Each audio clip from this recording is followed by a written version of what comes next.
एकदम most repeated question हो। ल हेर्नुहोस् अब यसमा कसरी गर्ने। तपाईहरुले यदि यस्तो टाइपको चित्र देख्नुभयो भने तपाईहरुको के हुन्छ त, सकेसम्म तपाईहरुको धेरै प्रकारको लजिक यति पारदेखि लगेर यहाँसम्म मात्रै हुन्छ। हेर्नुहोस् यति पार्टको भित्रको लजिक हुन्छ म्याक्सिमम क्वेसनमा।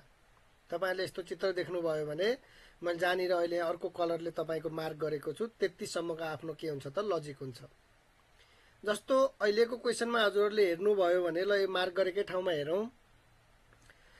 तपाईको 7 छ 3 छ, 7 र 3 बाट 64 कसरी बन्यो त भन्ने कुरा हामीले ध्यान दिनुपर्छ साथीहरु यसमा। ल हेर्नुहोस् यो 7 र 3 बाट 64 कसरी बन्छ त। 7 3 जा पहिला त हामी कहिले यो दुईटा डिजिटको 7 3 जा 21 भनेर पनि गरौँला। 21 इन्टु समथिङ गर्दा त्यहाँ छैन अप्सन। अर्को 7 प्लस 3 जोडेर समथिङ मल्टिप्लाई गरौँला अर्थात् त्यसको स्क्वायर गरौँला, त्यो पनि छैन। 7 प्लस 3 10 जोड्दाखेरि 10, 10 को स्क्वायर 100 पनि छैन यहाँ।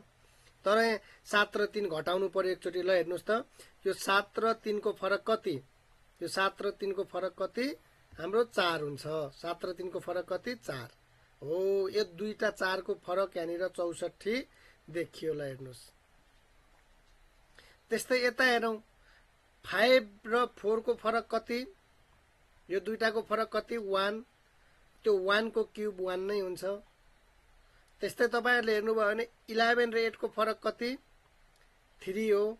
11 र 8 को फरक 3 हो। यहाँ 3 को क्युब भित्र राखेको छ 27।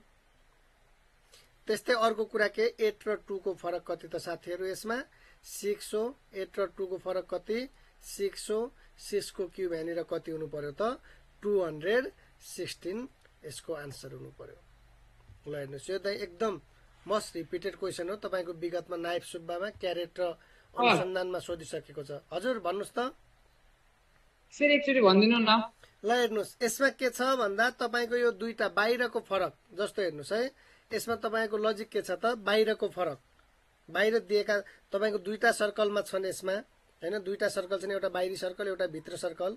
बाहिरी सर्कलमा भएका दुईटा डिजिटको फरकको क्युब भित्री सर्कलमा छ। अर्थात् ल हेर्नुहोस् यो तपाईको के त यो 11 र 8 को डिफरेन्स, 11 र 8 को डिफरेन्स कति हो 3 हो। त्यो 3 को क्युब कहाँनिर छ यहाँ भित्र 27 छ। हेर्नुहोस् त त्यस्तै यहाँ 5 र 4 को डिफरेन्स कति हो दुईटा डिजिटको 1, त्यो 1 को क्युब कहाँनिर छ यहाँ भित्र छ। त्यस्तै यता हेर्नुभयो भने 7 र 3 को डिफरेन्स कति छ, यो 7 र 3 को डिफरेन्स 7 र 3 को फरक कति 4, 4 को क्युब 64।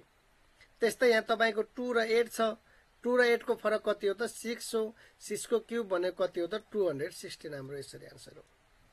क्लियर भयो सर कतिको फरक छ त्यसको क्युब हालेर निकाल्ने हो। हजुर यसमा त्यो लजिक छ। क्लियर भयो हैन। हजुर सर। ल नेक्स्ट क्वेसनमा जाऊ।